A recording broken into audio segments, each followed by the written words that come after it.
কিন্তু আমরা তাকে ধরার পরে একটার পর একটা টোটাল এ পর্যন্ত 10টা অভিযোগ পাইছি। সবগুলা একই ধরনের, একই ধরনের ব্ল্যাকমেইল করেন, কখনো কখনো রেপ করেন, কখনো কখনো পর্নোগ্রাফির কাজ করেন। এবং আমরা যেগুলা ভিকটিম পাইছি সবগুলা হলেন মিরপুর এলাকা।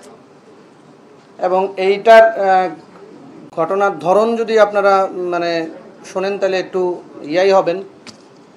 আমরা বাংলাদেশে এই ধরনের নর্মাল পাই না, নর্মাল বিহেভিয়ার, এই টাইপের বিহেভিয়ার আসামি পাই না। এটা আমার জন্য একটা মানে ডিফারেন্ট কেস, আমাদের টিমের জন্য একটু ডিফারেন্ট। কারণ আসামি প্রথমে যে কোনো একজনকে ভিকটিম, স্টার্টিংটা আমরা এখন পাই নাই, স্টার্টিং পয়েন্ট পর্যন্ত যেতে পারি না। এইটার যে স্টার্টিং পয়েন্ট, সেখানে একজন লেডিকে ব্ল্যাকমেইল করে তার মোবাইল নিয়েছেন, তারপরে তার সোশ্যাল মিডিয়ার যত অ্যাকাউন্ট আছে ওইখানে সে অ্যাক্টিভ হয়ে তার ফ্রেন্ডদের মেয়ে সেজে আস্তে আস্তে আস্তে করে মেসেজ দেওয়া শুরু করেন, ঘনিষ্ঠতা দিয়ে ডাকেন। এবং খুব ডাকেন হলো এরকম দুইটা ঘটনায় আমরা এরকম পাইছি যে হ্যাঁ, আমার বয়ফ্রেন্ড কিছু গিফট দিছে, তুমি যদি এসে আমার ফুপুর বাসায় বা চাচার বাসায় পৌঁছায় দাও তাহলে ইজি হয় আমার জন্য নেয়া। তো যখন মেয়েটা রওনা করার পরে বলে যে আমি একটু অসুস্থ, আমি আসতে পারতেছি না, আমার ফুপাতো ভাইরে পাঠাচ্ছি বা চাচাতো ভাইরে পাঠাচ্ছি।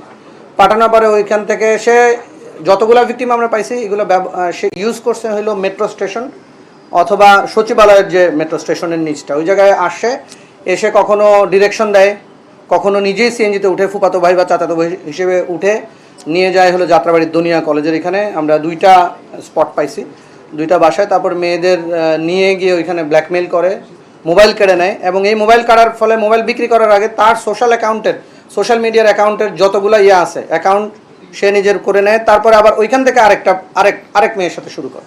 তো আমরা এ পর্যন্ত এটা ঘটনার কিন্তু খুব বড় না। 4ই মার্চ আমাদের প্রথম ভিকটিমের আমরা জিডি পাইছি এবং সর্বশেষ হলো 9ই এপ্রিল। মানে এই 1 মাস 5 দিনের মধ্যে আমরা পাইছি এ পর্যন্ত 10টা, সে স্বীকার করছে 13টা। তার বিরুদ্ধে এই ধরনের আগে একটা মামলা ছিল কদমতলীতে, এবং তার কোনো অ্যাসোসিয়েট আছে কিনা আমরা যাচাই বাছাই করতেছি, চেষ্টা করতেছি। এবং আমরা আশা করি যে আমাদের কাছে আমরা আশঙ্কা করতেছি এই ধরনের আরও ভিকটিম হয়তো আছেন যাদেরকে সে এই ধরনের ব্ল্যাকমেইল করছেন। সবাই সামাজিকতার খাতিরে, সামাজিক সম্মানের খাতিরে হয়তো অনেক কথা বলছেন না, অনেক করতেছেন না। কিন্তু আমরা আশঙ্কা করতেছি, আমরা যেটা হেডলাইন করছি ঘটনা এরকম। আমরা ভিকটিমদের পরিচয় হয়তো দিতে পারতেছি না, কিন্তু আমরা তাকে আইনের আওতায় আনা, তাকে মিডিয়ার সামনে নিয়ে আসা আসলে দরকার।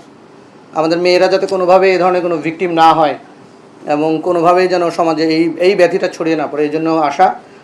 আর আমরা মামলা অলরেডি 3টা নিছি, এই ধরনের জিডি আছে আমাদের কাছে আরও 4টা। তো সবাই আসে কি মোবাইল হারাইছে এরকম জিডি করতে। মোবাইল হারানোর জিডির সূত্রে এখন যখন ভিকটিম আস্তে আস্তে আইডেন্টিফাই করা গেছে। এবং মিরপুর থানায় এই ধরনের মানে অনেকগুলো জিডি আছে, মিরপুর মডেল থানায়, এবং সবগুলোই মিরপুর ভিত্তিক।